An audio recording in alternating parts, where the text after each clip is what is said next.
తన గొయ్యి తనే తవ్వుకున్న కేసీఆర్ ఓటమికి స్వయంకృత అపరాధాలే కారణం. రాజకీయాలలో తెలంగాణ ముఖ్యమంత్రి కేసీఆర్ది ఒక ప్రత్యేకమైన శైలి. తెలంగాణ రాష్ట్ర సాధనలో నోటికి ఏది వస్తే అది మాట్లాడి, తెలంగాణ వస్తే దళితుడినే ముఖ్యమంత్రి చేస్తాను అని మాట ఇచ్చి, కేసీఆర్ పదవులు అవసరం లేదు, నేను కాపలా కుక్కలాగుంటా అని చెప్పిన.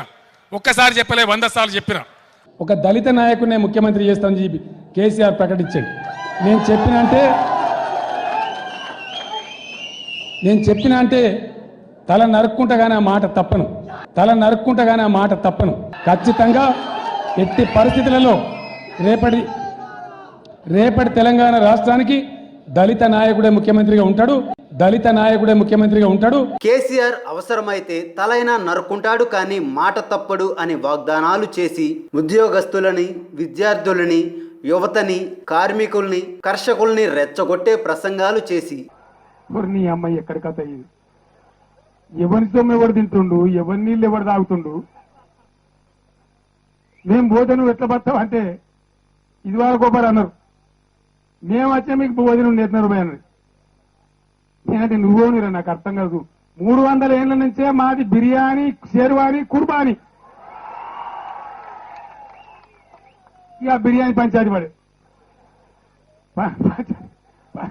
పడితే ఓడో ఆంధ్ర టీవీలో తగిలింది నాకు.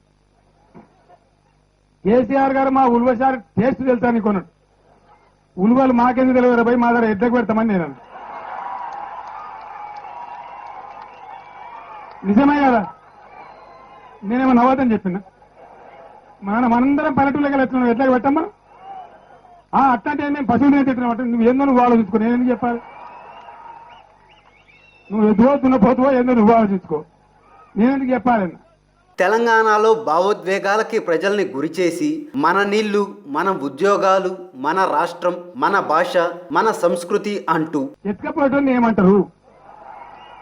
మీరు మా నీళ్ళు ఎత్తుకపోయినరా లేదా, మా ఉద్యోగాలు ఎత్తుకపోయినరా లేదా, మా నిధులు ఎత్తుకపోయినరా లేదా, నేను చెప్పాను. ఇట్లా ఎత్తుకపోయిన ఏమంటారు? దొంగ అంటారు. పట్టి పీడిస్తే ఏమంటారు? పిశాచి, రాక్షసి అంటారు.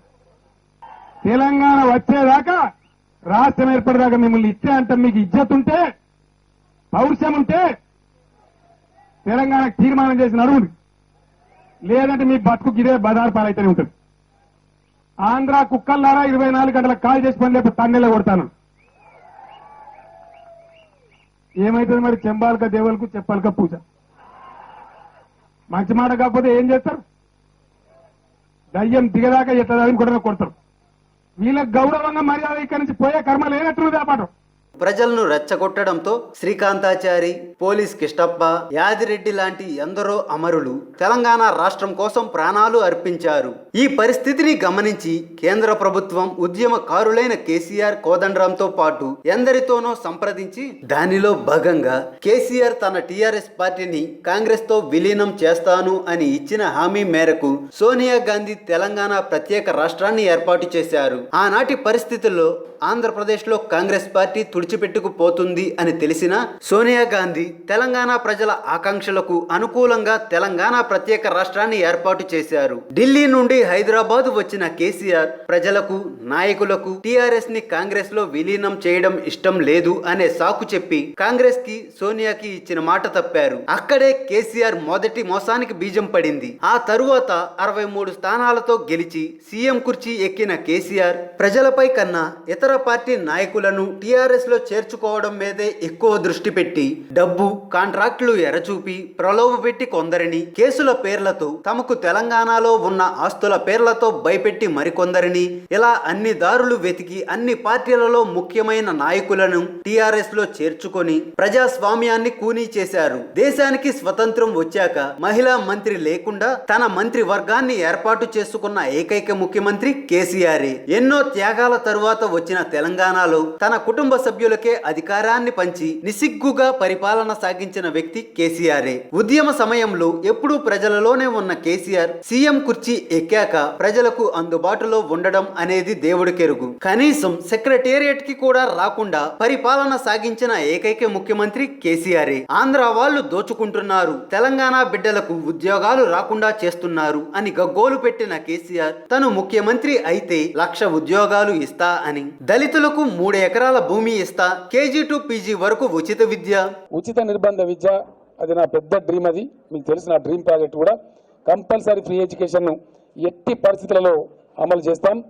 100% ఉచిత నిర్బంధ విద్య కూడా కేజీ నుంచి పీజీ వరకు తప్పకుండా దాన్ని అమలు చేస్తాం. పేదలకు డబుల్ బెడ్రూమ్ ఇల్లు లాంటి అనేక హామీలు ఇచ్చి అట్లనే ఇలా ఇండ్లు కట్టేటి గతంలో గవర్నమెంట్ డబ్బా ఇండ్లు కట్టిండ్రు, కానీ మనం డబల్ బెడ్రూమ్ ఇల్లు కట్టుకుంటున్నాం.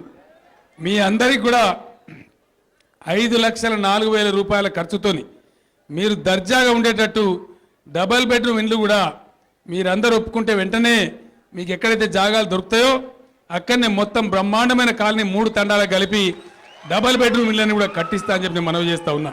వాటిని అమలు చేయడంలో వైఫల్యం చెందారు. ఇప్పుడు ముందస్తు ఎన్నికల పేరుతో 9 నెలల ముందుగా అసెంబ్లీని రద్దు చేసి ఎన్నికలకు వెళ్తున్న కేసీఆర్, అది కూడా ఆయన రాజకీయ కుట్రలో ఓ భాగం. కేంద్రంలో మోడీకి మాయ మాటలు చెప్పి మోడీ ద్వారా ఎన్నికల కమిషన్ ని ప్రభావితం చేసి నవంబర్లో ఎన్నికలు జరిపేలా తెర వెనుక మంత్రాంగం నడిపారు. హడావిడిగా 30 లక్షల మందితో ప్రజా నివేదిక సభ పేరుతో విచ్చలవిడిగా డబ్బు ఖర్చు పెట్టి ఎంతో ఆర్భాటం చేసి చివరికి దాదాపు 5 లక్షల మందితో సభని సక్సెస్ చేసుకోలేక విచ్చలవిడిగా మద్యం డబ్బు ఏరులై పారి జాతీయ మీడియాలో సైతం అబాసు పాలయ్యారు. అంతేకాకుండా హడావిడిగా ఒకేసారి 105 మంది అభ్యర్థుల పేరుల జాబితా విడుదల చేసినప్పుడు అందరూ అవాకయ్యారు అనుకున్నా కేసీఆర్ చేసిన తప్పేంటో అనేది ఆయనకే బాగా తెలిసొచ్చింది. సుమారు 60 నియోజకవర్గాల్లో అసంతృప్తుల బెడద ఎక్కువైపోయి టీఆర్ఎస్ కార్యకర్తలు, నాయకులు బహిరంగంగానే వేల సంఖ్యలో రోడ్ల మీదకు వచ్చి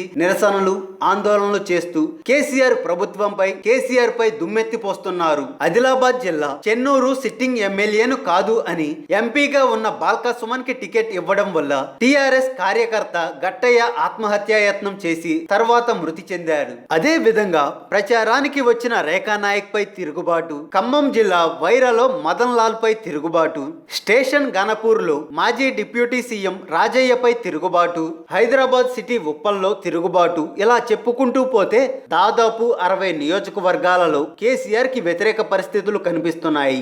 అంతేకాకుండా కాంగ్రెస్ లో బలమైన నాయకులు జగ్గారెడ్డి, గండ్ర వెంకటరామరెడ్డి, రేవంత్ రెడ్డి లాంటి రెడ్డి నాయకులపై పాత కేసులు తిరగదోడడం, సడన్ గా ఐటీ దాడులు జరపడం, తెలంగాణలో కేసీఆర్ కి వ్యతిరేకంగా ఉన్న రెడ్డి సామాజిక వర్గాన్ని అనగదొక్కుతూ కుల రాజకీయాలకు తెరలేపారు. ఎస్సీ సామాజిక వర్గానికి చెందిన బొడిగ శోభ, బాబు మోహన్లకు టికెట్ ఇవ్వకుండా అవమానించారు. అంతేకాకుండా ఎస్టీ సముచిక వర్గానికి చెందిన రమేష్ రాథోడ్, సత్యవతి రాథోడ్, సుమన్ రాథోడ్ లాంటి ఎస్టీ నాయకులకు టికెట్లు నిరాకరించి అవమానించారు. తెలంగాణలో అత్యంత జనాభా కలిగిన మున్నూరు కాపు సామాజిక వర్గానికి చెందిన కొండా సురేఖ, మురళి దంపతులకు టికెట్ ఇవ్వకుండా అవమానించడం, ఇలా చెప్పుకుంటూ పోతే అనేక విషయాలలో కేసీఆర్ ఆయన గొయ్యి ఆయనే తవ్వుకున్నాడు అని చెప్పక తప్పదు. తెలంగాణ సాధన పోరాటంలో ముఖ్య పాత్ర పోషించిన కవులు, కళాకారులను విస్మరించి వారిని అవమానించారు. గద్దర్, విమలక్క, వరహరరావు, ఆర్ నారాయణమూర్తి, కంచె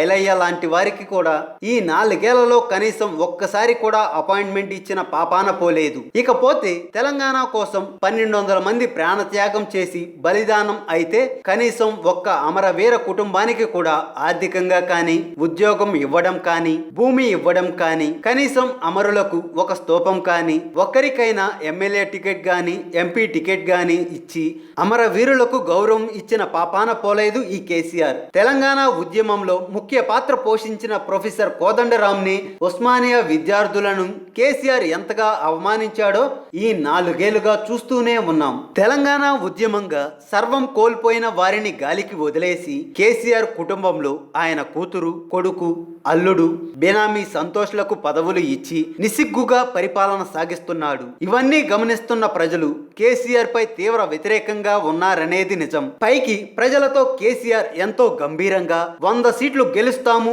అని చెప్పినా అంతర్గత సమావేశాలలో మాత్రం టీఆర్ఎస్ ప్రభుత్వంపై ఎమ్మెల్యేలపై ప్రజల్లో తీవ్ర వ్యతిరేకత ఉంది అని, తన సర్వేలలో టీఆర్ఎస్ కి 50 సీట్లు పైన రావని, ఎన్నికలకు ఇంకా లేట్ అయితే టీఆర్ఎస్ పై వ్యతిరేకత మరింత పెరిగే అవకాశం ఉండడంతోనే ముందస్తు ఎన్నికలకు వెళ్తున్నాము అని స్వయంగా గులాబీ బాస్ కేసీఆర్ అంతర్గత సమావేశాలలో చెబుతున్నారట.